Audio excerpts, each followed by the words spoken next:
সুপ্রিয় দর্শক মন্ডলী, ফজলুল বাড়ির বাড়ির খবরে আপনাদের সবাইকে স্বাগতম। আমাদের অতিথি আবার আমাদের প্রিয় মানুষ রোকেয়া প্রাচী। এর আগে আমরা তার সাথে একটা আড্ডায় বসেছিলাম। রোকেয়া আওয়ামী লীগের জন্য রোকেয়া প্রাচীর সংগ্রাম নামে আমাদের সেই শিরোনামটা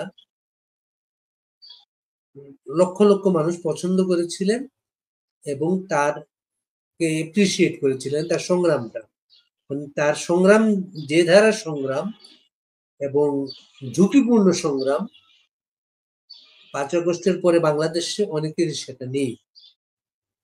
আজকে আবার আমার রোকেয়া প্রাচীকে আমরা সংযুক্ত করেছি। 5 ফেব্রুয়ারি পরে যে বাংলাদেশ, বঙ্গবন্ধু ভবন, বাংলাদেশ স্বাধীনতার আঁতুড়ঘর মাটিতে মিশিয়ে দেওয়া হয়েছে। যদি সেই 5 ফেব্রুয়ারি রাতে আমরা তার সাথে কথা বলতে পারতাম, তার কথাগুলা সেদিনই হয়তো আরো ভালোভাবে আমরা সবাইকে জানাতে পারতাম। সেখান থেকে আমরা শুরু করি আজকে। রোকেয়া প্রাচী, কেমন আছেন জিজ্ঞেস করবো না, আপনিই বলেন কিভাবে আমরা শুরু করব। আপনার কথাগুলো আপনি কিভাবে শুরু করবেন, আপনি ঠিক করেন সেটা। জি, ধন্যবাদ। আসলে আজকে মানে যে বাংলাদেশে দাঁড়িয়ে আছি, আজ থেকে যদি আমরা 6 মাসের কিছু বেশি সময় আগে ফিরে যাই, মানে ধরেন জুলাইয়ের মাঝামাঝি সময় থেকে যদি যাই ওই সময়, সেই সময়ের বাংলাদেশ, তারপর ধরেন আরেকটা পরিবর্তন অগাস্ট 5 তারিখ থেকে এবং আজকে থেকে এবং 5ই ফেব্রুয়ারি 2025 থেকে যে বাংলাদেশ, এই ৩টা সময়ের বাংলাদেশ কিন্তু এক না। একদমই আলাদা। জুলাই পর্বে আমরা আসলে বাংলাদেশকে দেখেছিলাম হচ্ছে একটা আ মুখোশের চক্রান্তের আক্রান্ত একটি বাংলাদেশ। যে মুখোশ বা চক্রান্তের মানুষগুলো কিন্তু আ আমাদেরকে বিস্মিত করেছিল সেই মানুষগুলোকে দেখে, কিছু, কিছু মানুষকে দেখে। কিন্তু সেই মানুষগুলো আসলে আমাদের মাঝেই ছিল। ১৯৭১ সালে সেই পরাজিত শত্রু তো একটা, তারা তো ছিলই সবসময়। কিন্তু তাদের সাথে বিদেশি চক্রান্তকারী রাষ্ট্র, সংস্থা এবং বাংলাদেশে মানে সেই মানে পরিচিত মানুষ, সেই খন্দকার মোস্তাকের মতো পরিচিত মানুষগুলোই কিন্তু দেখলাম পাল্টে গেলেন এবং এক ছাত্র জনতাকে ব্যবহার করে কোটা আন্দোলনকে মুখোশ হিসেবে নিয়ে বাংলাদেশকে যেভাবে সেই সময় আক্রান্ত করেছিল, সেই আক্রান্তে বাংলাদেশ আওয়ামী লীগ বা বাংলাদেশ আওয়ামী লীগের সভাপতি, বাংলাদেশের মাননীয় প্রধানমন্ত্রী শেখ হাসিনা সহ আমরা কিন্তু সেই সময় সত্যটাকে তুলে ধরতে পারিনি। সত্যটা সাধারণ মানুষের কাছে পৌঁছাতে পারিনি। কিংবা সাধারণ মানুষও সেই সত্যটা সেই মুহূর্তে গ্রহণ করবার জন্য বা দেখবার জন্য বা বিশ্বাস করবার জন্য দুর্ভাগ্যজনকভাবে আ আ প্রস্তুত ছিলেন না বা ব্যর্থ হয়েছিলাম আমরা। তো সেই না পৌঁছাতে পারা তথ্যগুলোই কিন্তু যেটা হয়েছে বাংলাদেশকে আক্রান্ত করতে সহায়তা করেছিল। দেখেন, আজকে আর কোনো অস্পষ্টতা নেই যে বাইডেন প্রশাসনের মদদে এবং বাইডেন প্রশাসনের যে সংস্থাগুলো আছে সারা পৃথিবীতে, যারা রাজনৈতিকভাবে রাষ্ট্রের রেজিম পরিবর্তনে কাজ করে, তো তাদের যে রাজনৈতিক এজেন্ডা ছিল, প্রথমে কিন্তু সেটা ছিল বাংলাদেশ রাষ্ট্রের প্রধানমন্ত্রীর সাথে তাদের অনেক এজেন্ডা ছিল, যেটা বাংলাদেশ রাষ্ট্রের প্রধানমন্ত্রী আপোষহীন ছিলেন, তিনি সেটি পূরণ করতে আগ্রহী ছিলেন না বা পূরণ করতে কখনো চাননি। এই যে আপোষহীনতা, সেই ক্ষেত্রে কিন্তু বাইডেন প্রশাসন ক্ষমতায় আসবার পর থেকেই বাংলাদেশের প্রধানমন্ত্রী, মাননীয় প্রধানমন্ত্রী শেখ হাসিনা তার জায়গায় যখন অটল ছিলেন, তখন আমরা দেখেছি আসলে পুরনো যাদের আক্রোশ ছিল, যাদের ক্ষোভ ছিল বা যাদের রাষ্ট্র ক্ষমতায় যাওয়ার বাসনা ছিল, সেই মানুষগুলো সব একত্রিত হলো সেই বাইডেন প্রশাসনের সেই রেজিম চেঞ্জের ষড়যন্ত্রকারী সংস্থা বা ব্যক্তিবর্গের সাথে মিলিত হয়ে।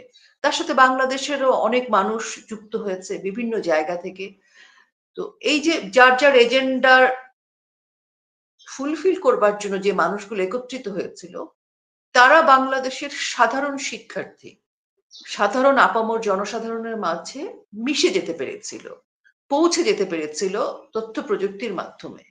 এবং বাংলাদেশ সরকারের সেই সময়ের মাননীয় প্রধানমন্ত্রী শেখ হাসিনার প্রশাসনকে আসলে একটা নেগেটিভ ব্র্যান্ডিং করে, নেগেটিভ মার্কেটিং করে, গুজব, মিথ্যা তথ্য দিয়ে সেই ছাত্র আন্দোলনকে মেটিকুলাসলি ডিজাইন করা একটা স্টেজ বাই স্টেজের মধ্য দিয়ে এবং লাশের রাজনীতি করে বাংলাদেশের স্থাপনাকে ধ্বংস করে কিন্তু আমরা দেখেছি 5ই আগস্ট 2024-এর সেই বাংলাদেশকে দখল করা এবং প্রধানমন্ত্রীর প্রাণনাশের চেষ্টার পরিকল্পনা করা।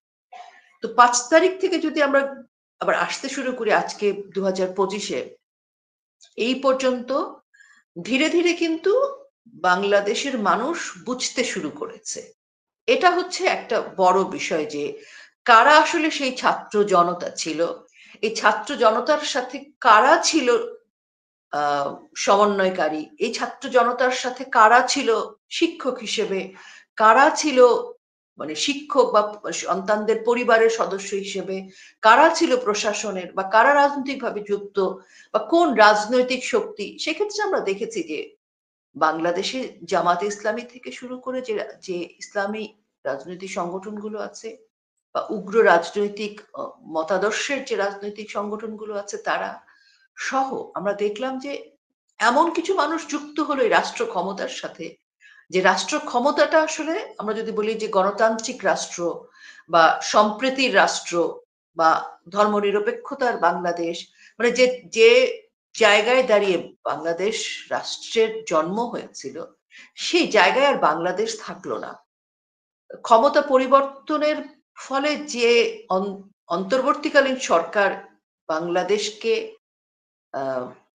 বাংলাদেশকে আসলে কি বলবো, তাদের বক্তব্য অনুযায়ী বাংলাদেশকে নতুন করে তৈরি করতে চেয়েছে বা নতুন স্বাধীনতা কিংবা বাংলাদেশকে মুক্ত করা, কিন্তু আমরা আসলে খুব অল্প কয়েকদিনের মধ্যেই দেখলাম যে আসলে এটা কোনো বাংলাদেশকে পরিবর্তন করা নয়, এটা কোনো গঠনমূলক সিদ্ধান্তের জায়গা নয়। এটা হয়েছে যে বাংলাদেশ রাষ্ট্র, বাংলাদেশ রাষ্ট্রের জন্মের ইতিহাস, বাংলাদেশের যে দর্শন, প্রত্যেকটা রাষ্ট্রের একটা দর্শন থাকে, একটা আদর্শিক জায়গা থাকে, কাঠামোটা কিসের উপর দাঁড়িয়ে থাকে।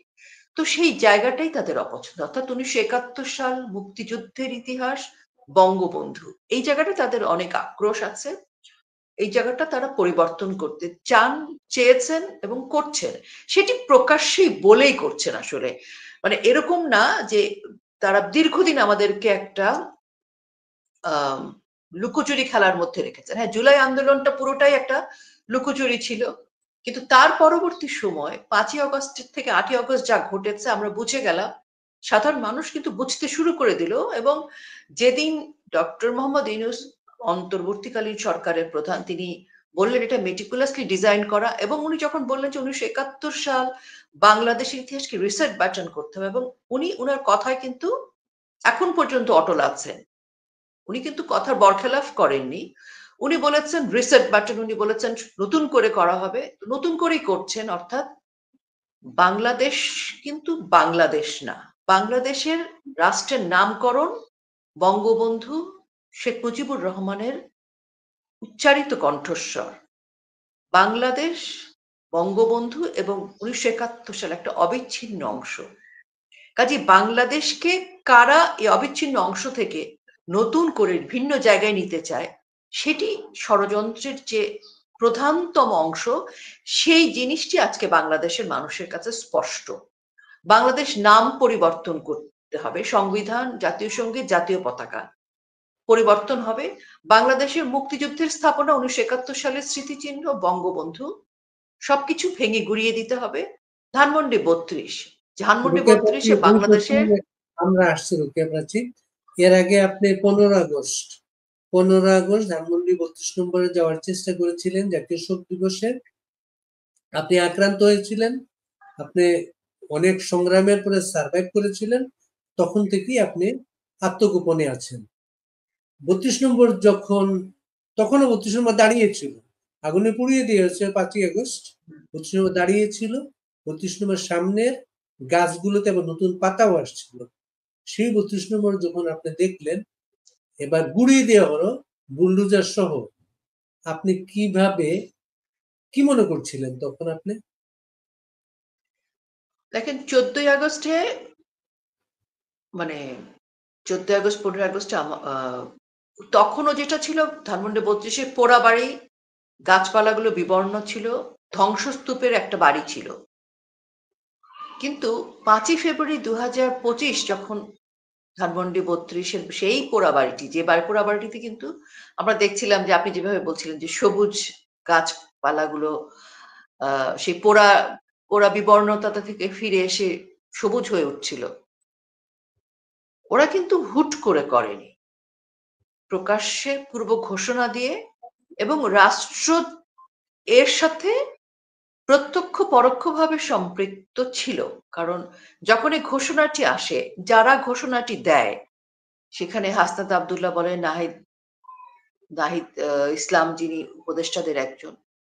কাজে এই জায়গাগুলো থেকে যখন ধানমন্ডি 32 সম্পর্কে বার্তাটি আসে, গুড়িয়ে দেয়া হবে এবং সারা বিশ্বের সামনে প্রকাশ্যে যে মানুষগুলো এসে ওখানে জড়ো হয়েছিল, তো এটি যেহেতু তাৎক্ষণিক না, কাজে রাষ্ট্র এর পক্ষে ছিল বলেই কিন্তু পুলিশ প্রশাসন কোনো ভূমিকা রাখেনি। সেনাবাহিনীর পক্ষ থেকেও আমরা কোনো ভূমিকা দেখিনি। তার মানে এটা প্রমাণিত হয় যে এটা আসলে পরিকল্পিতভাবে করা। 5ই আগস্ট 2024-এ যেটি ঘটেছিল সেটিও পরিকল্পনা থেকেই করা। সেই সময় হয়তো মনে হয়েছে আমাদের কাছে যে কোনো ঘোষণা ছিল না। কিন্তু তখন ঘোষণা বা সিদ্ধান্তটা ছিল তাদের নিজস্ব। যেটি হয়তো পাবলিকলি আমরা দেখিনি। কিন্তু সেই সাহস থেকে, সেই উদ্ধত থেকে কিন্তু তারা 5ই ফেব্রুয়ারি 2025-এ যখন আ বঙ্গবন্ধু কন্যা একটি ভাষণ দেবেন ছাত্রলীগের ভেরিফাইড পেজে, সেই সময়। তো সেই বক্তব্যের সাথে, সেই ভাষণের সাথে এই বাড়ি ভাঙার কোনো সম্পর্ক ছিল না। বাড়িটা আসলে ভাঙতই তারা। তা না হলে ধরেন ঘোষণা দিয়ে তো কেউ এবং সারা বিশ্বের সামনে ঘোষণা দিয়ে এবং 2 দিন ব্যাপী এই বাড়িটি ভাঙা হয়েছে। উন্মত্ত উল্লাসে তারা বিজয়ী ভেবেছে নিজেদেরকে। এবং উনাদের মনে হয়েছে যে ধানমন্ডি 32 যেটি স্বাধীনতার ঘোষণার স্মারক, যেটি মানুষের সাহসের প্রতীক। এই ধানমন্ডি 32 তো আসলে বঙ্গবন্ধু কন্যা বাংলাদেশের জনগণকে দিয়ে দিয়েছিলেন অনেক আগেই। এটির মালিক কিন্তু বাংলাদেশের জনগণ। এই বাড়িটি কিন্তু বঙ্গবন্ধুর বাড়ি, বঙ্গবন্ধু কন্যার বাড়ি, কিন্তু সেটি আজকের বাংলাদেশে এটা বঙ্গবন্ধু কন্যা জনগণকে জনগণের সম্পদ হিসেবে, জনগণের স্মৃতির মিনার হিসেবে কিন্তু জনগণের কাছে উনি দিয়ে দিয়েছেন। তার মানে রাষ্ট্র বাংলাদেশের জনগণ, আমরা যদি বলি জনগণই সকল ক্ষমতার উৎস, তাহলে সেই যে জনগণ, জনগণের সেবক হচ্ছে রাষ্ট্রের আজকের অন্তর্বর্তীকালীন সরকার। তো তার মানে সরকার বাংলাদেশের জনগণের রাষ্ট্রের একটি মানে স্মৃতি বিজড়িত বাড়ি, যেটি বাংলাদেশের স্বাধীনতার সাথে সম্পর্কিত। সেই বাড়িটিকে ধ্বংস করার ক্ষেত্রে রাষ্ট্র, রাষ্ট্রের প্রধানরা, রাষ্ট্রের প্রশাসন সবাই মিলে এটিকে বুলডোজার চালিয়ে ভেঙে দিয়েছে, গুড়িয়ে দিয়েছে। এবং ভেঙে গুড়িয়ে দেওয়াটা এরকম যে এক ধরনের তাণ্ডব চলছিল। তো সেটা থেকে বোঝা যাচ্ছে যে যারা আছেন রাষ্ট্র ক্ষমতায়, উনারা জনগণকে আসলে বুলডোজার দিয়ে গুড়িয়ে দিয়েছেন। এটি এটি এই মুহূর্তে তো শুধুমাত্র বঙ্গবন্ধু কন্যার বাড়ি না, এই বাড়ির মালিক আপনি, আমি, আমরা সকলে এবং আমাদের ভবিষ্যৎ যে জেনারেশন যারা এখনো পৃথিবীতে আসেনি, সেই জেনারেশনও কিন্তু এই বাড়িটির মালিক। তাহলে যিনি আমাদের বাংলাদেশকে একজন সুশিক্ষিত, পৃথিবীতে বলা হয় যে উনি অত্যন্ত মানে খুব, যদি মানে 100 জন বা 50 জন বা 25 জন শিক্ষিত বরেণ্য ব্যক্তিত্বের তালিকা করা হয়, তাহলে তিনি তো প্রথম সারিতেই থাকবেন। তাহলে উনি কি করে আমার আপনার ভবিষ্যৎ প্রজন্মের একটি স্থাপনা, একটি বাড়ি, একটি ইতিহাস, যেটি আসলে উনি চাইলেই তো আমাকে, আপনাকে, আমাদের অস্তিত্বের অংশকে ধ্বংস করতে পারবে না। এটি আমার দাদার বাড়ি, বাবার বাড়ির চাইতেও গুরুত্বপূর্ণ একটি বাড়ি। সেটিকে উনারা ধ্বংস করেছেন। তো এই ধ্বংসটার সাথে কিন্তু আমি বলবো যে আরো অনেক কিছু ঘটেছে 5ই ফেব্রুয়ারি। আমরা একটা বাংলাদেশের মুক্তিযুদ্ধের ইতিহাস, 1971 সাল বঙ্গবন্ধু এবং আমাদের সংবিধান, আমাদের অস্তিত্বকে ধ্বংস দেখছি। কিন্তু আরো যে কিছু দৃশ্য যেগুলো আমরা অনেকে দেখছি না বা দেখব, সেটি হচ্ছে এই যে রাষ্ট্র বনাম জনগণ কে উনারা প্রতিষ্ঠিত করে ফেলে। তার মানে আজকে জনগণ একটা পক্ষ, আর রাষ্ট্রের এই অন্তর্বর্তীকালীন সরকার যারা রেজিম চেঞ্জ করেছেন ষড়যন্ত্র করে, সেই ঘটনায় আমি গেলামই না। এদের সাথে উনাদের সাথে কারা আছেন, কিভাবে গেছেন সেটা আমরা এখন সবাই জানি। তো তাহলে আজকে 5ই ফেব্রুয়ারিতে 2025 সালে সুপ্রতিষ্ঠিত যে রাষ্ট্র বনাম জনগণ, অর্থাৎ এই রাষ্ট্রের যারা আছেন তারা আমাদের রক্ষক নন, তারা আমাদের ভক্ষক। উনারা আমাদেরকে মুখোমুখি দাঁড় করিয়েছেন। এখন ধরেন আমি, আপনি বা আমরা অনেকেই হয়তো থেমে যাব 5ই ফেব্রুয়ারি থেকে, বিশেষ করে সকাল থেকে বাড়ি ভাঙা হয়েছে পরে, কিন্তু সকাল থেকে মনে করেন আমাদের মতো অনেকে আমাদের অনিশ্চিত ছিল জীবন, এখনো অনিশ্চিত। তো এরকম অনিশ্চিত জীবন যাপন করতে করতে গত 6 মাস ধরে করছি আমরা, হয়তো আমাদের মতো অনেকে আমরা হারিয়ে যাব। হামলা মামলা অনেক কিছু আমরা জানি না আসলে, যেহেতু কি হতে পারে। কিন্তু আসলে কতজনকে আপনি হামলা মামলা করে থামাবেন? কতজনকে? মানে জেলখানারও একটা সীমাবদ্ধতা আছে। আপনি কত জেলখানা বানাবেন? আপনি কত মানুষকে বন্ধ করবেন মুখ? কত মানুষকে আঘাত করে, কুপিয়ে পিটিয়ে মেরে শান্ত করবেন, থামিয়ে দিবেন? আমরা থেমে যেতে পারি হয়তো। মানুষের তো সীমাবদ্ধতা আছে। কোনো মানুষ ভয়ে থেমে যাবে, কোনো মানুষ লোভে থেমে যাবে, কোনো মানুষ মৃত্যুতে থেমে যাবে, কোনো মানুষ হয়তো জেলে গিয়ে থেমে যাবে। কিন্তু এই সংখ্যাটার পরও কিন্তু অনেক সংখ্যা রয়ে যায়। সেই সংখ্যার মানুষদের যখন ইতিহাস ধ্বংস হয়ে যায়, তো জনগণকে যে রাষ্ট্রের প্রধানরা মুখোমুখি দাঁড় করিয়েছেন, এই জনগণই আসলে জবাব দিয়ে দিবে। বলা যায় যে আমরা শোকে দুঃখে পাথর হয়ে গেছি। আমাদের ধানমন্ডি 32 পুড়িয়ে দিয়েছিল, সেটাই নিতে কষ্ট হয়েছিল। তো আজকে যখন ধানমন্ডি 32 বুলডোজার চালিয়ে ভেঙে দিয়েছে, তখন আসলে পাথর আমরা। এখন মনে হয় যে বুলডোজার তো আসলে শুধু আমাদের উপর না, বাংলাদেশের উপর যেহেতু চালিয়ে দিয়েছে, 18 কোটি, 20 কোটি, 40 কোটি, 100 কোটি বাঙালির হৃদয়ে, বাঙালি জাতির হৃদয়ে ধানমন্ডি 32কেও স্থাপন করে ফেলা হয়েছে। আমাদের হৃদয়ে এখন ধানমন্ডি 32, আমাদের অস্তিত্বের মধ্যে বঙ্গবন্ধুর আদর্শ। তো পৃথিবীতে সময়ের সাথে সাথে এর সমাধান কবে হবে জানি না, কিন্তু যতদিন বাঙালি জাতি থাকবে, এই কলঙ্কের ইতিহাস যেমন থাকবে, তেমনি প্রত্যেকের হৃদয়ে বুলডোজার দিয়ে 32-এর কাঠামো ভাঙার কারণে এখন 20 কোটি মানুষ, সারা পৃথিবীর বাঙালি জাতি, বাঙালির কিংবা যে মানুষরা সভ্য, যে মানুষরা ইতিহাসে বিশ্বাস করে, সেই মানুষদের হৃদয়ে ধানমন্ডি 32 স্থাপিত হলো। জয় পরাজয়ের হিসেব তো কখনো কখনো জায়গায় দাঁড়িয়ে বোঝা যায় না। দেখেন এত বছর পরও নবাব সিরাজউদ্দৌলা এখনো আমাদের কাছে নায়ক, মীর জাফর এখনো একটা গালি। তো পৃথিবীর ইতিহাসে মীর জাফররা গালি হয়ে থাকবে, খন্দকার মোস্তাকরা গালি হয়ে থাকবে, এবং পৃথিবীর ইতিহাসে কিন্তু সেই যে সত্যিকারের যে ইতিহাস মাটি খুঁড়ে ঠিক বেরিয়ে আসবে। তো বঙ্গবন্ধু, বাংলাদেশ, 1971 সাল মুক্তিযুদ্ধ, এই এই এই বিষয়গুলো যে আর পরাজিত হবে না, সেই ঘটনাটি ঘটে গেছে 5ই ফেব্রুয়ারি 2025। রোকেয়া প্রাচী, এখন বাংলাদেশে যিনি ক্ষমতার দণ্ড যার হাতে, তিনি শান্তিতে নোবেল পুরস্কার পেয়েছেন। তিনি প্রায় কথাবার্তায় মানবাধিকারের কথা বলেন, মানুষের অধিকারের কথা বলেন। আপনারা কিভাবে আপনাদের এই সময় মানবাধিকার রক্ষা করতে পারছেন?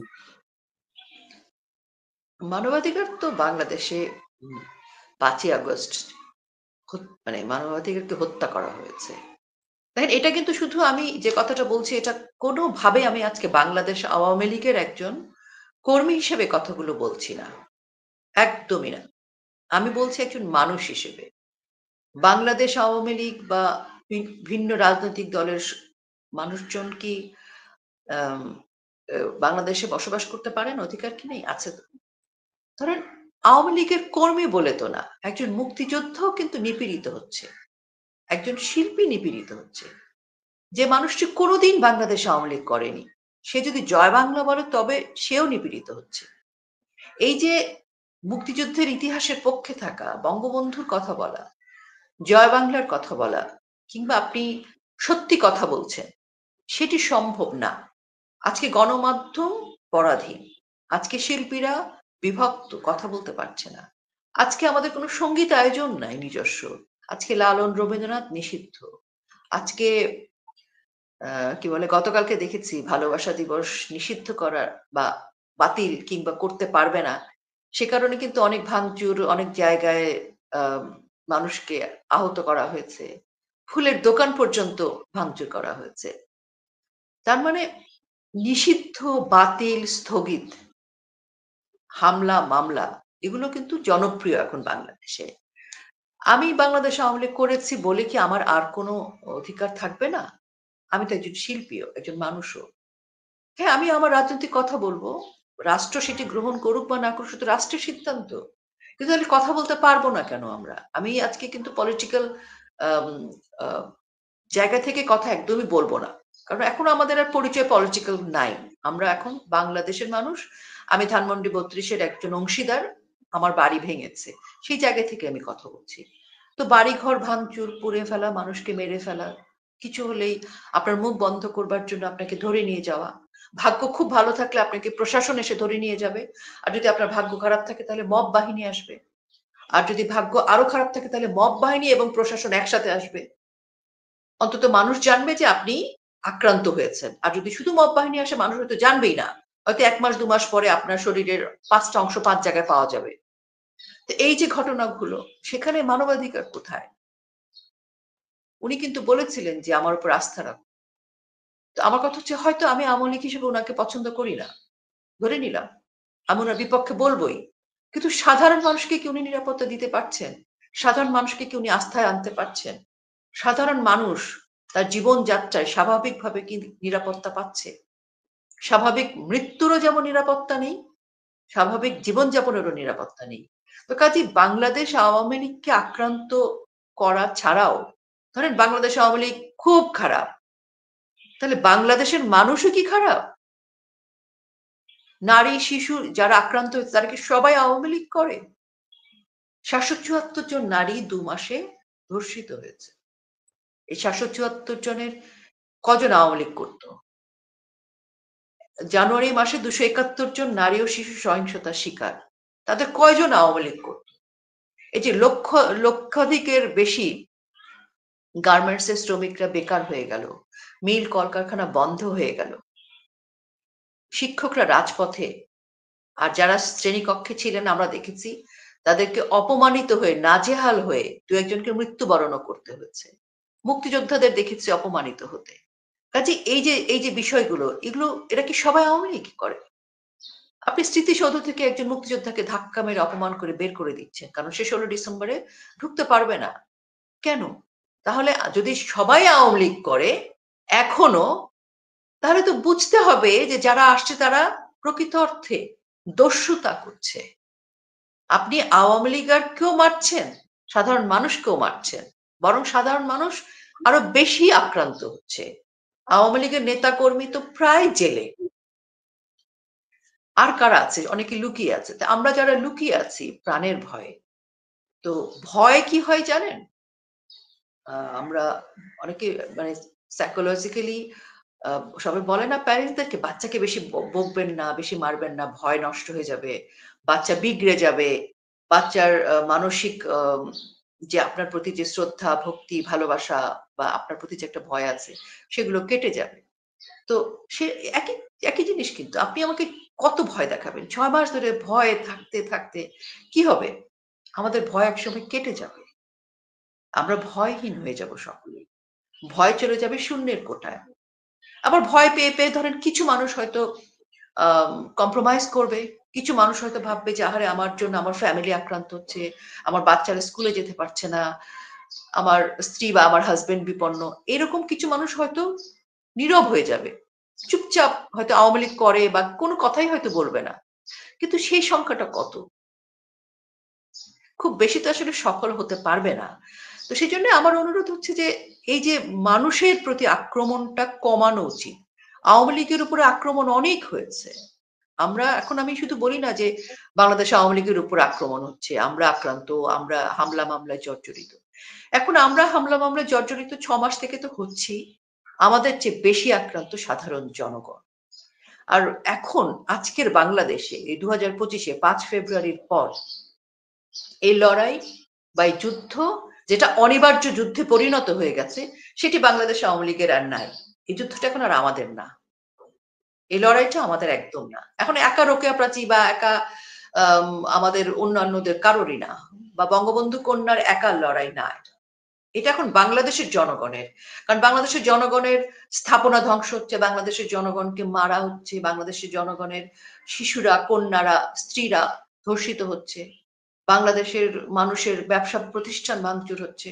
বাংলাদেশের মানুষের সিম্পল একটা চায়ের দোকান করারও অধিকার নেই।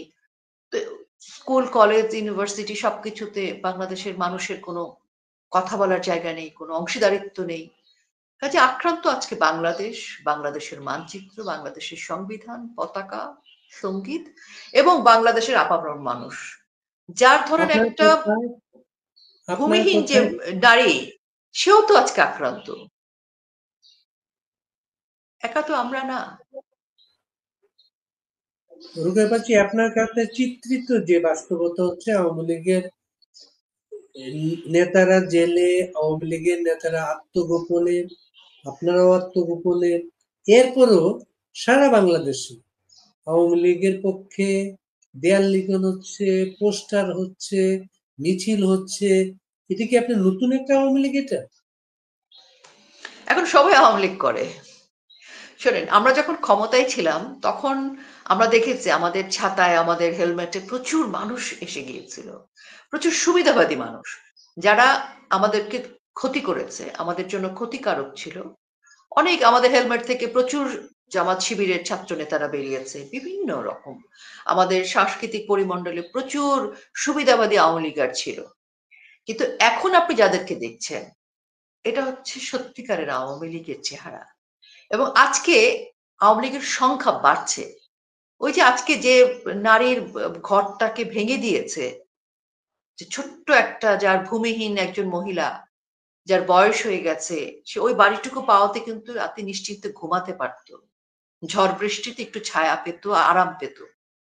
সে নারী কিন্তু আওয়ামী লীগ করেনি কোনোদিন, কিন্তু আজকে সেও আওয়ামী লীগ করছে। তো যেটা হয়েছে আমাদের, সেটা হচ্ছে আপনি ধানমন্ডি ৩২ ভেঙেছেন, আজকে কিন্তু গড়েছে ধানমন্ডি ৩২ মানুষের হৃদয়ে। আওয়ামী লীগের সংখ্যা বেড়েছে, আওয়ামী লীগের কর্মী বেড়েছে। আজকে যারা দেয়াল লিখছে বা সকলেই আওয়ামী লীগ করে এমন আমি তা মনে করি না। আমি মনে করি যে সাধারণ মানুষ আজকে আওয়ামী লীগ করে, সাধারণ মানুষ আজকে বঙ্গবন্ধুর আওয়ামী লীগ করে, সাধারণ মানুষ আজকে রাষ্ট্রের প্রয়োজনে, যে রাষ্ট্রের, আমি রাষ্ট্রের মালিক, তো আমার সিদ্ধান্ত, জনগণই রাষ্ট্রের সকল ক্ষমতার উৎস।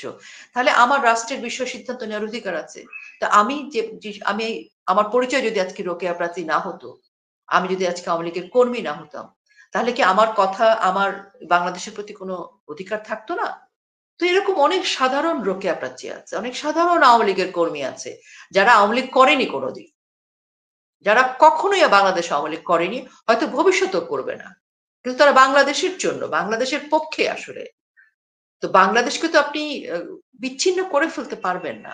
এই জন্য আজকে জয় বাংলা লিখছে, আজকে স্লোগান দিচ্ছে, এবং আজকে যখন বিভিন্ন এলাকায় মব বাহিনী যাচ্ছে ডাকাতি করতে, কারো ঘরে ঢুকতে, আজকে যখন নিপীড়ন করতে যাচ্ছে, আজকে কিন্তু বিভিন্ন এলাকার সাধারণ মানুষ, চায়ের দোকানদার তার চায়ের দোকানটার ঝাঁপি বন্ধ করে সে কিন্তু লাঠি নিয়ে তাদেরকে প্রতিরোধ করা শুরু করেছে। আজকে সারা বাংলাদেশে কিন্তু প্রতিরোধ শুরু হয়ে গেছে।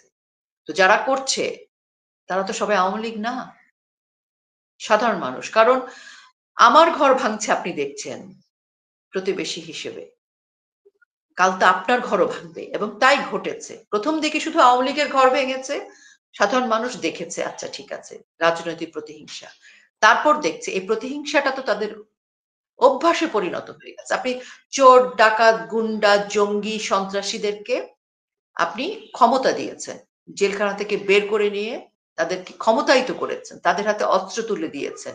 কিশোর গ্যাংকে আপনি ক্ষমতায়িত করেছেন। তাদেরকে ইন্ডেমনিটি দিয়ে দিয়েছেন। তারা দেখছে যারা মারছে, যারা ধ্বংস করছে তাদের কোনো বিচার হচ্ছে না। জেলে যাচ্ছে কে? যে ভিকটিম সে। তাহলে এই যে এক্সাম্পল গুলো সেট হয়ে গেল বাংলাদেশে 5ই অগস্টের থেকে। তো সেই যে গ্যাং বা সেই যে দুর্বৃত্তরা বাংলাদেশে দুর্বৃত্তায়নের যে সংস্কৃতি প্রতিষ্ঠিত করেছিল, তো সাধারণ মানুষ তো সেটা কয়েকদিন পরে টের পেয়েছে, এবং সাধারণ মানুষ বুঝে গেছে যে এই লড়াইটা এখন ভাই আমার ছোট্ট মুদি দোকানটা রক্ষা করবার, এই লড়াইটা ভাই আমার একটা ছোট্ট বিজনেস আছে, গার্মেন্টস আছে, এটাকে রক্ষা করতে হবে। ভাই আমার ঘরটা বাঁচাতে হবে, আমার বাচ্চারা স্কুলে যায়, আমার বাচ্চাদের নিরাপত্তা লাগবে, আমার একটা উঠতি বয়সী মেয়ে আছে তাকে বাঁচাতে হবে, আমার স্ত্রীকে বাঁচাতে হবে, আমার ব্যাংক থেকে টাকা তুলে নিরাপদে ঘরে আসতে হবে, আমার গাড়িটা ভাঙচুর করা যাবে না। এই যে সাধারণ মানুষের এখন যে আহ, ভাবনাটা এসে গেছে, তো 6 মাস ধরে সাধারণ মানুষও ভুক্তভোগী। শুধু কি আওয়ামী লীগ ভুক্তভোগী না, সাধারণ মানুষও ভুক্তভোগী। সেই কারণে যেটা ঘটেছে, আজকে সাধারণ মানুষ প্রতিবাদ করছে, প্রতিরোধ করছে, হয়তো সেইভাবে করতে পারছে না ভয়ে, কিন্তু ওই যে আমি বললাম ভয় কিন্তু বেশি দিন থাকে না মানুষের। মানুষের হৃদয়ে ভালোবাসা থাকে দীর্ঘদিন, মানুষের হৃদয়ে শ্রদ্ধা থাকে দীর্ঘদিন। ভয় খুব কম সময়ের স্থায়িত্বকাল, খুব কম সময় ভয় উড়ে চলে যায়। তো আমাদের ভয়টা মোটামুটি উড়ে চলে যাওয়ার পথে, ভয় খুব বেশি নেই। গাজীপুরে আওয়ামী লীগের নেতা মুক্তিযোদ্ধা মন্ত্রী আবুল মোজাম্মেল হকের বাড়িতে যারা আক্রমণ করতে গিয়েছিল, তাদেরকে প্রতিহত করতে যারা এগিয়ে এসেছিল তাদেরকে ধরতে অভিযান চালানো হয়েছে। এরপর অপারেশন ডেভিল হান্ট নামে সারা দেশে আওয়ামী লীগের নেতাকর্মীদের গ্রেফতার শুরু হয়েছে। গতকাল পর্যন্ত এটা পরিসংখ্যান 4,000-এর বেশি মানুষকে তারা আওয়ামী লীগ চিহ্নিত করে ধরে গ্রেপ্তার করেছে, এবং তাদের বাড়িঘর চিনিয়ে দিচ্ছে স্থানীয় বিএনপি জামাতের লোকজন। আপনার কর্মীদের আপনি কিভাবে নিরাপদ রাখবেন এই অবস্থায়? 1971 সালে কিন্তু তাই ছিল। অপারেশন সার্চ লাইট, শান্তি কমিটি, আল বদর, আল শামস, রাজাকার, তারাই তো চিনিয়ে দিয়েছিল। পাকিস্তানি আর্মিরা কি আমাদের অলিগলি চিনতো, আমাদের বাড়িঘর চিনতো, আমাদের মানুষগুলোকে চিনতো না। তো অপারেশন ডেভিল হান্ট, যেটা সাংবিধানিকভাবে বা প্রশাসনিকভাবে বা আইনগতভাবে যার কোনো আসলে ভিত্তি নেই, ডেভিল হান্ট নামে নামটার ক্ষেত্রেও আমার মানে আবিধানিক অর্থের ক্ষেত্রেও পণ্ডিত ব্যক্তিরা বলেন বা ঝামেলা আছে। যাই হোক, সেদিকে না যাই। তো 4,000-এর বেশি লোকজনকে গ্রেফতার করা হয়েছে। এখন আপনি ওই যে আমি আগেই বলেছি রাষ্ট্র বনাম জনগণ, আপনি আমাকে ডেভিল বানিয়ে দিয়েছেন। আপনি বলছেন আমি ডেভিল, আমি ধানমন্ডি 32 নিয়ে কাঁদছি, আমি আওয়ামী লীগ নিয়ে কাঁদছি, আমি বঙ্গবন্ধুর কথা বলছি, তাহলে মানে আমি ডেভিল।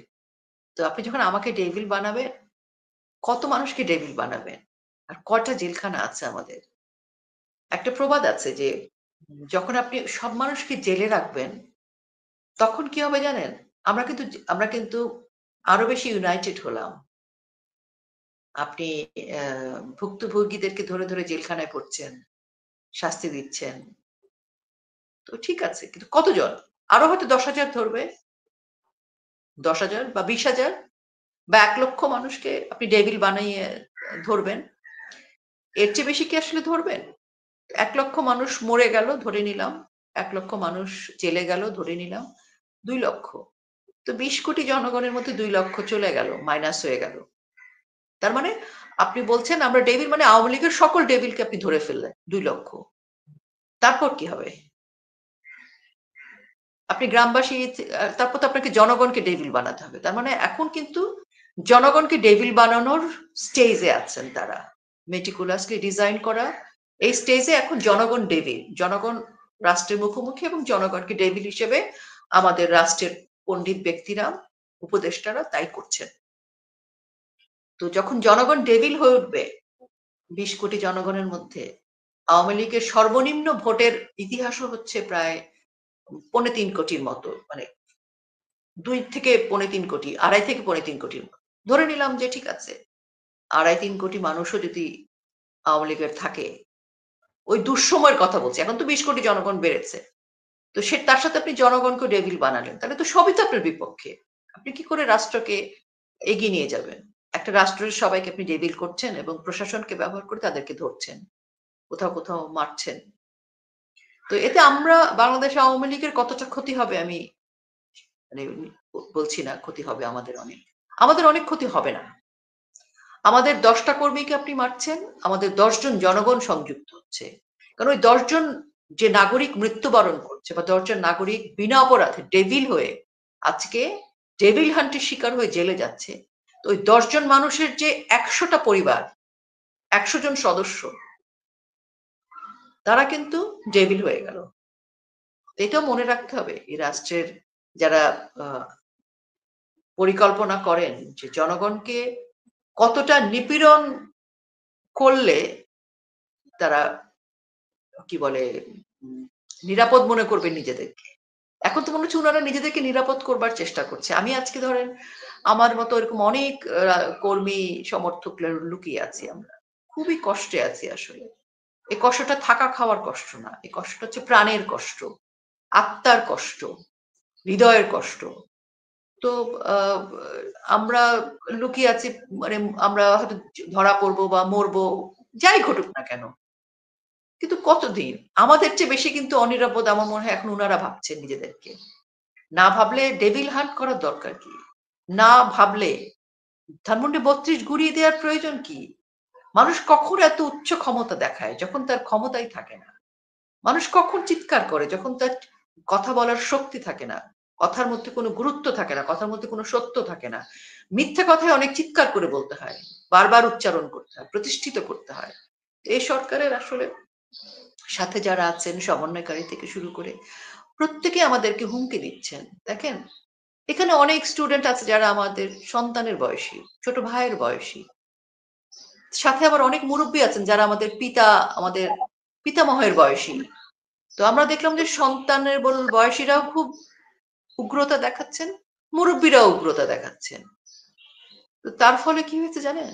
মানে এই উগ্রতা আমাদেরকে শান্ত করে ফেলেছে। আমরা শান্ত হয়ে গেছি। আমাদের যেটুকু হৃদয়ে রক্তক্ষরণ, এখন আর চোখে দিয়ে পানি পড়ে না, রক্ত পড়ে, এরকম অবস্থা। তো সেই জায়গা থেকে আমার মনে হয় যে রাষ্ট্রের যারা আছেন তারা আমাদেরকে ডেভিল, আমরা ডেভিল, উনারা হিউম্যান বিইং। এর তো হয় না, একটা রাষ্ট্রের সবাই তো ডেভিল হতে পারে না। তো আমার মনে হয় যে উনারাই আসলে ডেভিল। তো ডেভিল মানে একটা রাষ্ট্রের ২০ কোটি মানুষের মধ্যে আপনি ডেভিল খুঁজছেন, এটাও তো আপনার জন্য একটা বড় পরাজয়। তাই না? রোকেয়া প্রাচী, এখন আপনাদের যে সংগ্রাম, এই সংগ্রামটা নরেন্দ্র মোদী ঠিক করে দেয়া নাই বা ডোনাল্ড ট্রাম্প ঠিক করে দেয়া নাই। এই সংগ্রামটা আপনারাই আপনাদের মতো করে সিদ্ধান্ত নিচ্ছেন। নরেন্দ্র মোদীর আমেরিকা সফরকে কেন্দ্র করে যে সোশ্যাল মিডিয়া সরগরম, ওরা কি করবে না করবে এর উপর নির্ভর করবে না নির্ভর করবে, এই বিষয়গুলোকে আপনি কিভাবে দেখেন? দেখেন, প্রথমত হচ্ছে যে বিষয়টার কিছু মানুষের খুব গাত্রদাহ হচ্ছে। যারা ভারত বয়কট করছিলেন, ভারত বিদ্বেষকে ব্যবহার করার চেষ্টা করছিলেন। এটা আসলে রাজনৈতিকভাবে তাদের করা। ভারত বিদ্বেষ, ভারত বয়কট করা।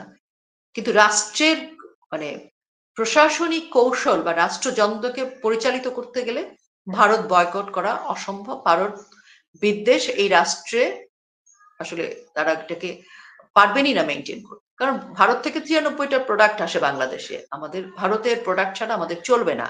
এবং সবচেয়ে কম দামে আমাদের ভারত থেকে আমরা জিনিস আনতে পারি। আমরা আমাদের দূরত্বের কারণে, আমাদের প্রতিবেশী হওয়ার কারণে।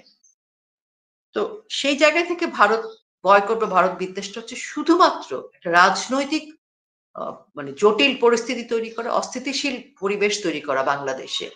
সেটা আমরা দেখেছি। এবং আজকে যখন বাইডেন প্রশাসন ক্ষমতায় আসলো, যারা বাইডেন প্রশাসনের ওপেন ফাউন্ডেশনের অর্থায়নে বা আরো অনেক সংস্থার অর্থায়নে সহায়তায় এই রাষ্ট্র ক্ষমতা দখল করেছিলেন, তাদের কিন্তু বাইডেন প্রশাসনে কোনো সমস্যা ছিল না। আজকে যদি বাইডেন প্রশাসনের মনোনীত প্রার্থী আমেরিকার প্রেসিডেন্ট হতো, তাহলে কিন্তু আজকে যিনি রাষ্ট্রের প্রধান সহ তার অনুসারীরা খুশি থাকতেন, যেমনটা খুশি শুরুর দিকে ছিলেন। ক্লিন্টন ফাউন্ডেশনে গিয়ে তিনি যেমন গর্ব করে যে বক্তব্যটা দিয়েছিলেন মেটিকুলাসলি ডিজাইনের কথা, সেই গর্ব এবং সেই অতি আত্মবিশ্বাসের কারণেই তো এসব কথাগুলো মাঠে এসেছে। আজকে যেহেতু রাষ্ট্র ক্ষমতা পাল্টে গেছে বাইডেন প্রশাসনের, কারণ বাইডেন প্রশাসনের যে খুঁটিগুলো বাংলাদেশে গেড়ে দেওয়া ছিল, যে খুঁটিগুলো আসলে আমাদের বাংলাদেশের রাজনৈতিক চক্রান্তগুলোর সাথে সম্পৃক্ত ছিল, সেই খুঁটিগুলো তো এখন নেই।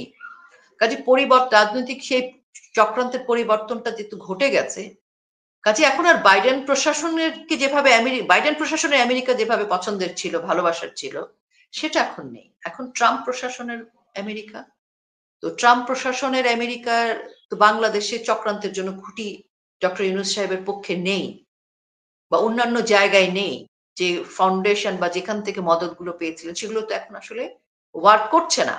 যেখান থেকে ইউএস এর বন্ধ, যেখান থেকে অর্থায়নটা হয়েছিল এই আন্দোলনের, এই দখলদারিত্বে, তো সেগুলো বন্ধ হয়ে যাওয়াতে আজকে অনেকের ভেতরে ভেতরে কিন্তু ক্ষোভ আছে, প্রশ্ন আছে, সমালোচনা আছে। সেই জায়গা থেকে আমরা একটু বেশি আওয়াজ শুনতে পাচ্ছি।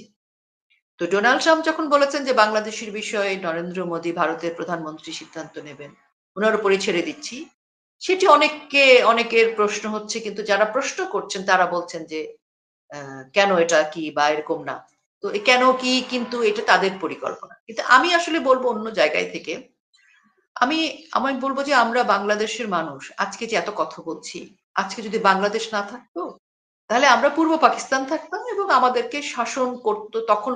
পশ্চিম পাকিস্তান আমাদের আমাদের ইনকামটা নিয়ে যেত।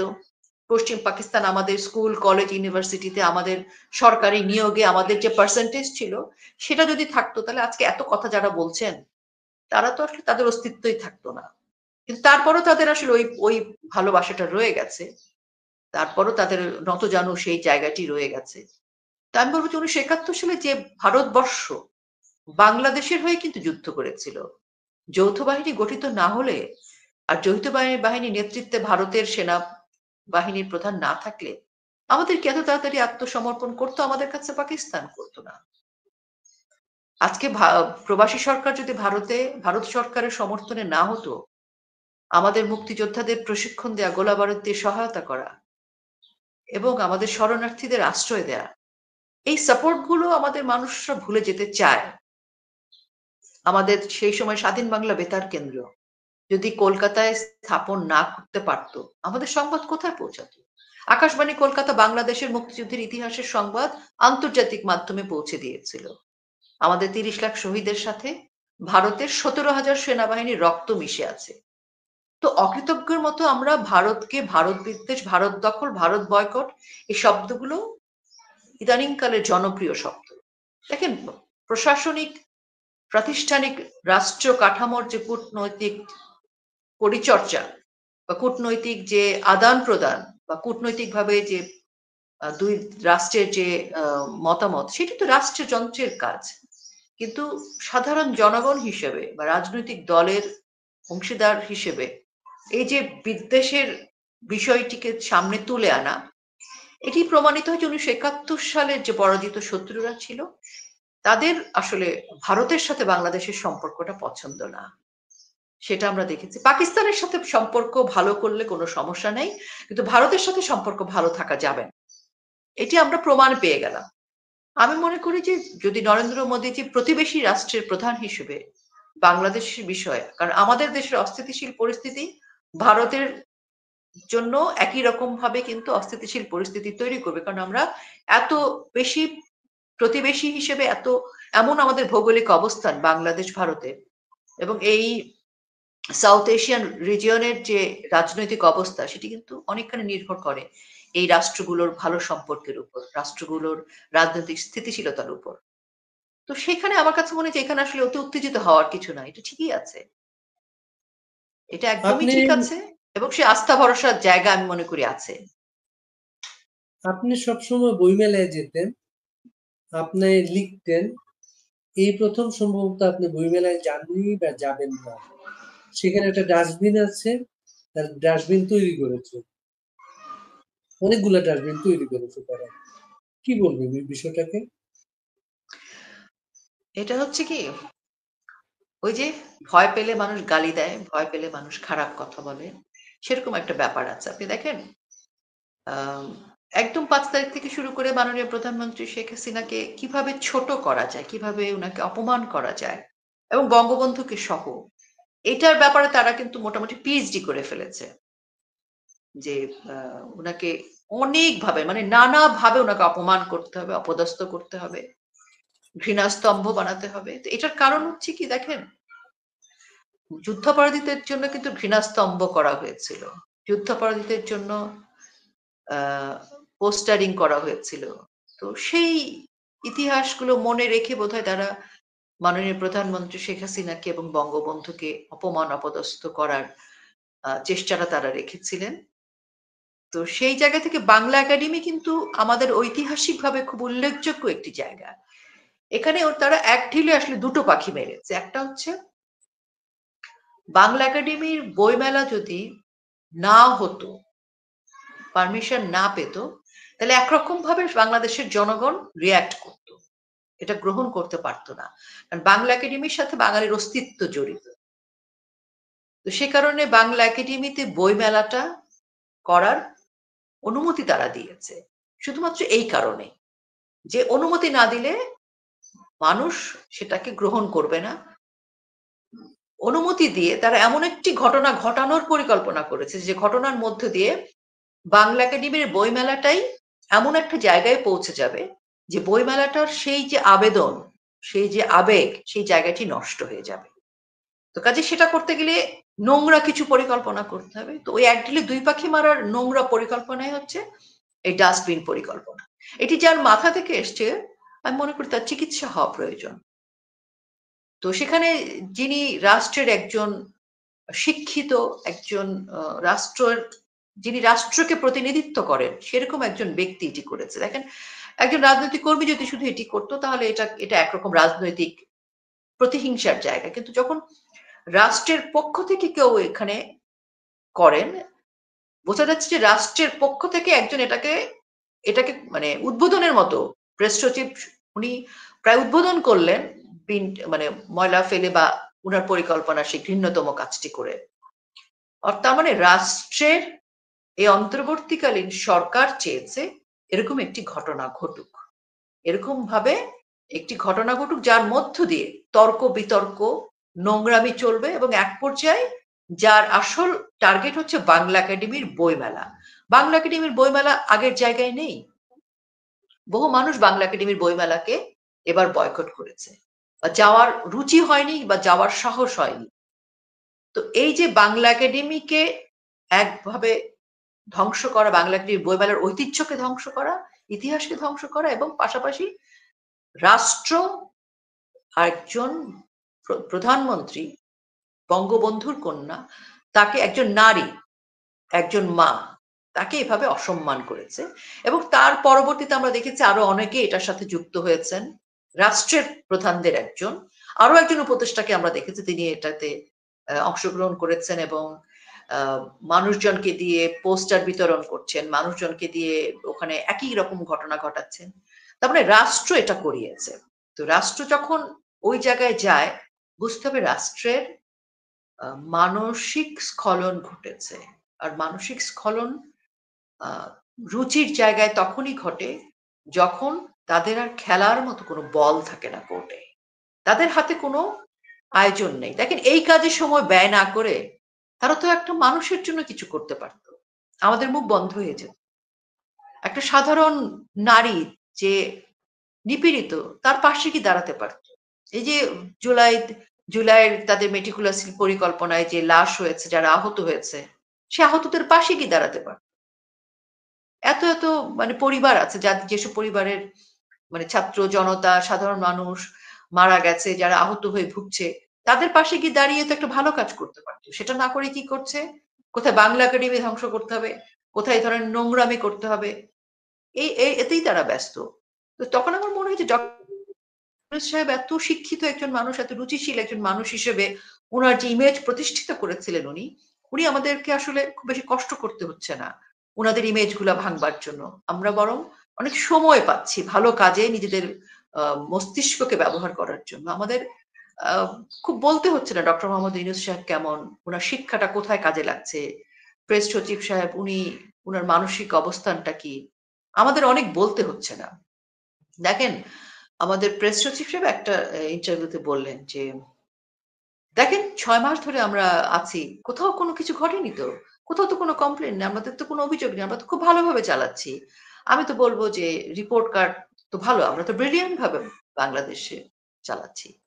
তো উনি যেদিন এই বক্তব্যটা দিয়েছেন, তো আমার মনে হয়েছে যে উনি বোধহয় উনার ফোন, উনার সংবাদপত্র, উনার টেলিভিশন সবকিছু সুইচ অফ করে রেখেছেন।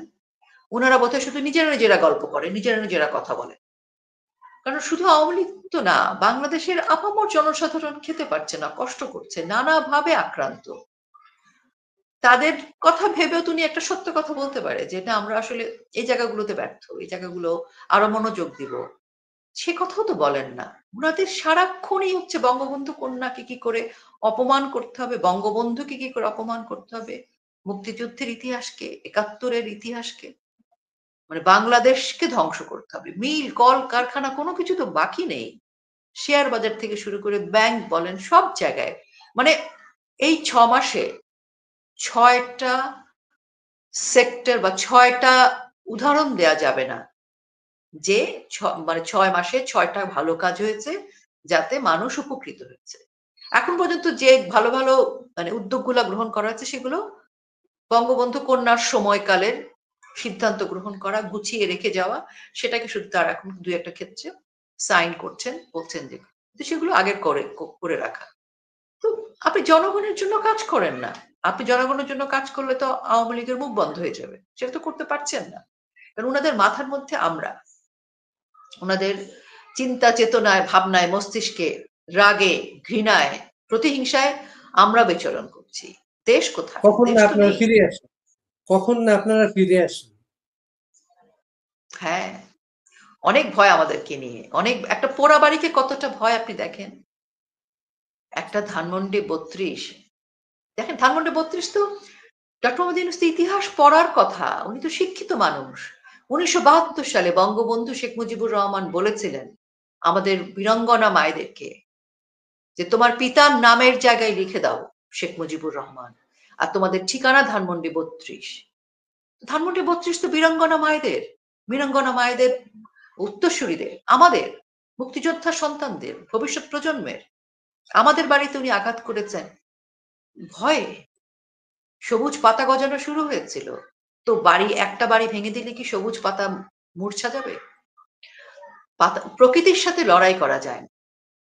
আজকে বাংলাদেশ আওয়ামী লীগ, মুক্তিযুদ্ধের ইতিহাস হচ্ছে সেই প্রকৃতি, যে প্রকৃতিকে আপনি থামাতে পারবেন। আজকে আমাদের, বললাম তো, আমাদের হৃদয় পাথর, আমাদের কোনো অশ্রু নেই আর। আমরা যা কাদার ৫ ফেব্রুয়ারি কেঁদে ফেলেছি। আমাদের সকল অশ্রু আমরা বিসর্জন করে ফেলেছি। আমাদের রক্ত শেষ। এখন আমাদের কোনো রক্ত নেই, কোনো অশ্রু নেই। আমরা এখন আর ধরেন ওই যে ভয় বললাম না, যে বেশি ভয় দেখালে ভয় থাকে না। এটা মানুষ, আমরা তো মানুষ, আমরা রোবট না যে আপনি ভয়ের জন্য আরেকটা সফটওয়্যার ইনস্টল করবেন। ভাই, মানুষের আবেগ, আপনি এটাকে কোনো আইন দিয়ে, কোনো কিছু দিয়ে আটকাতে পারবেন না। আপনি একটা মানুষকে মানে মৃত্যুর দিকে নিয়ে যেতে পারেন, আপনি একটা মানুষকে মেরে ফেলতে পারেন, যেটা ইতিমধ্যে অনেক করেছেন। কিন্তু যে মানুষটি মানে বেঁচে থেকেও মৃত্যুর মতো, তো সেই মানুষকে আপনি কতবার মারবেন? আজকে আপনি চিন্তা করেন যে বাংলাদেশের উল্লেখযোগ্য কোন স্থাপনার কথা আপনি বলতে পারবেন কি? আমি যদি আপনাকে বলি, আমাদের আগামী প্রজন্মের বাচ্চারা যদি জিজ্ঞেস করে যে বাংলাদেশে মানে আমাদের কি আছে, ঐতিহ্য কি স্থাপনা আছে, কিছু তো নেই আর। পদ্মা সেতু আছে, পদ্মা সেতু ভেঙে ফেলুক। পদ্মা সেতু আছে, তারপর মেট্রো আছে, এগুলো ভেঙে ফেলুক। আর কি আছে?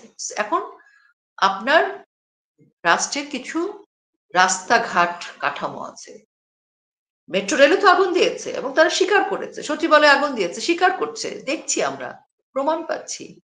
তো সেই জায়গায় তাদের মস্তিষ্ক ব্যবহৃত না হয়ে, তাদের মস্তিষ্ক, তাদের হৃদয়, আমরা বসে আছি।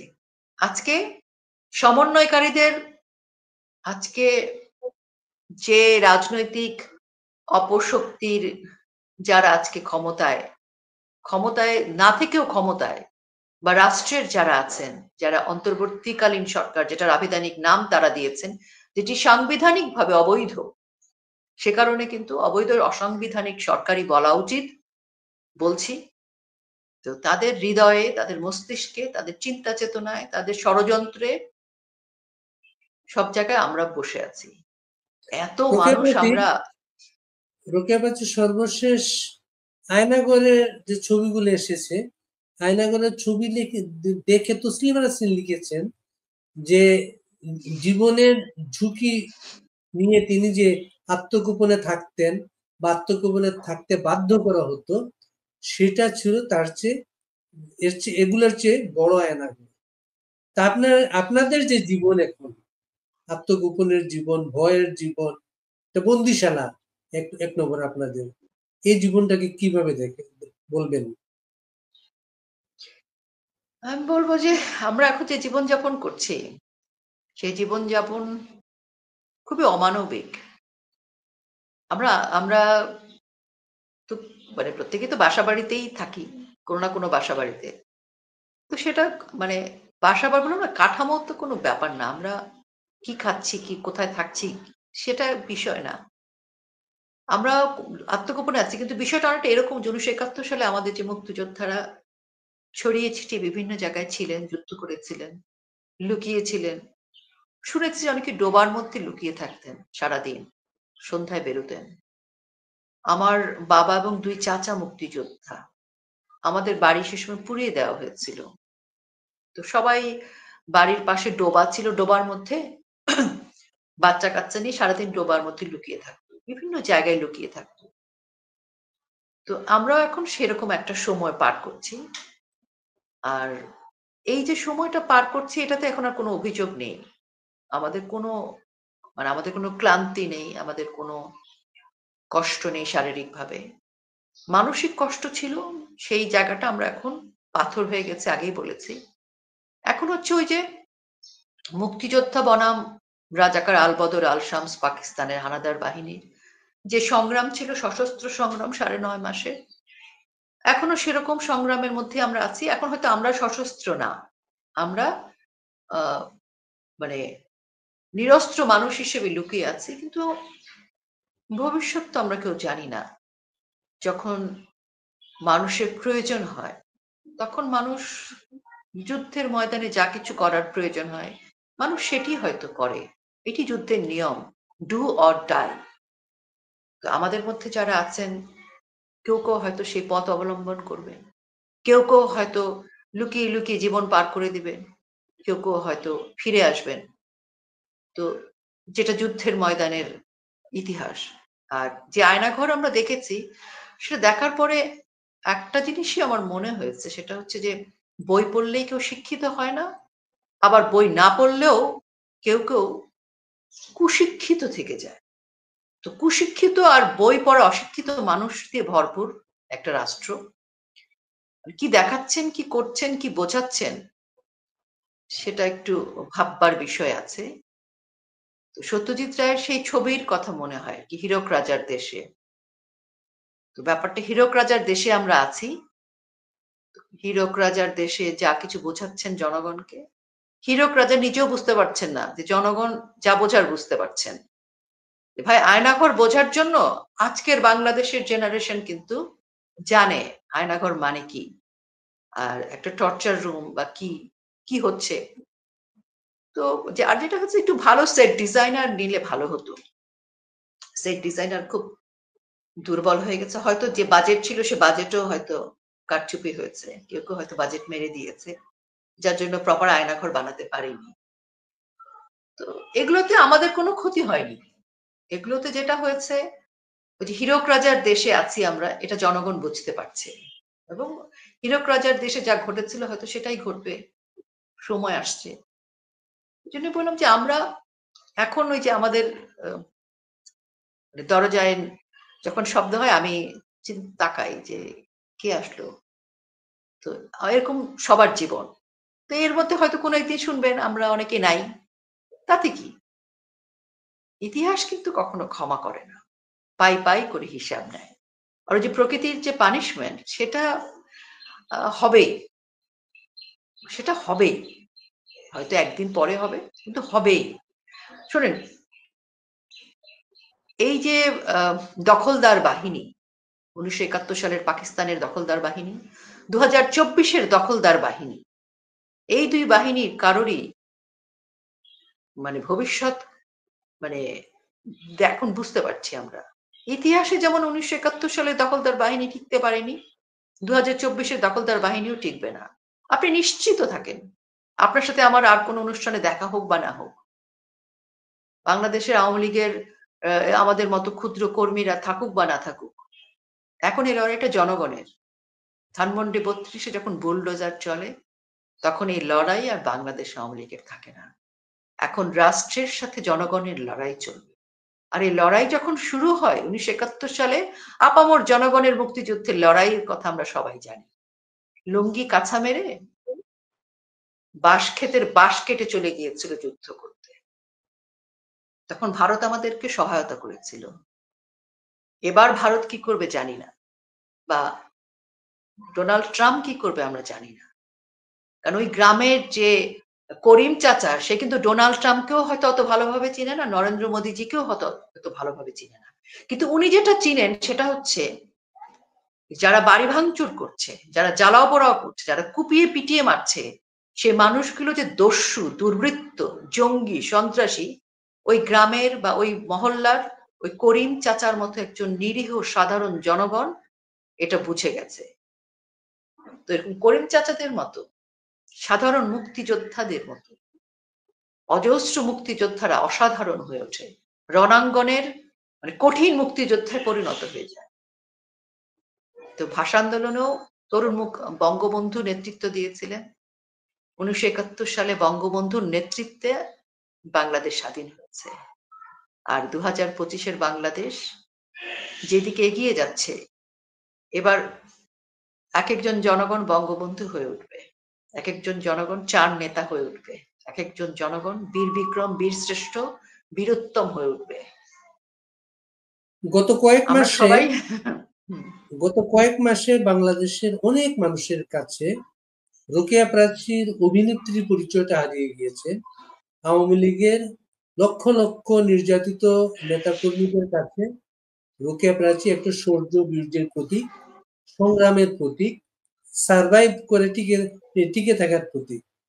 তাদের উদ্দেশ্যে কি বলবেন আপনি? কিভাবে টিকে থাকতে হবে? আমি খুব আমি সবসময় মনে করি আমি খুবই সাধারণ একজন মানুষ, খুবই সাধারণ মানুষ মনে করি, এবং আমার মনে হয় যে বাংলাদেশকে ভালোবাসার জন্য, দেশকে ভালোবাসার জন্য, ইতিহাসকে ভালোবাসার জন্য, বাংলাদেশের পক্ষে থাকবার জন্য অনেক আয়োজনের প্রয়োজন নেই, অনেক বড় মানুষ হওয়ারও প্রয়োজন নেই, অনেক প্রশিক্ষিত যোদ্ধা হওয়ারও প্রয়োজন নেই, ডিগ্রির প্রয়োজন নেই। শুধু প্রয়োজন হচ্ছে ভালোবাসা, দেশকে ভালোবাসা, দেশের প্রতি সৎ থাকা, দায়বদ্ধতা। এবং আমি যদি আমার দেশকে ভালো না বাসি, তাহলে আমার আর কিছু থাকে না। আমি এখন সবাইকে একটা কথাই বলবো যে এই যুদ্ধটার মানে রাজনৈতিক কর্মীদের না, এটা একজন সাধারণ মানুষের যুদ্ধ, দেশের জন্য, তার অস্তিত্বের জন্য। তাই একজন সাধারণ মানুষ হিসেবে আমি মনে করি যে আমি একজন বাংলাদেশ আওয়ামী লীগের রাজনৈতিক কর্মী।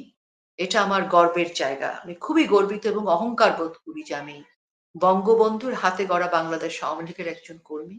এবং এই মুহূর্তে আমার নেতা বঙ্গবন্ধু কন্যা শেখ হাসিনা, এবং আমি বাংলাদেশ আওয়ামী লীগ এখনো আওয়ামী লীগের কর্মী হিসেবে নিজেকে পরিচয় দিতে পারছি। এটা আমার অহংকারের জায়গা।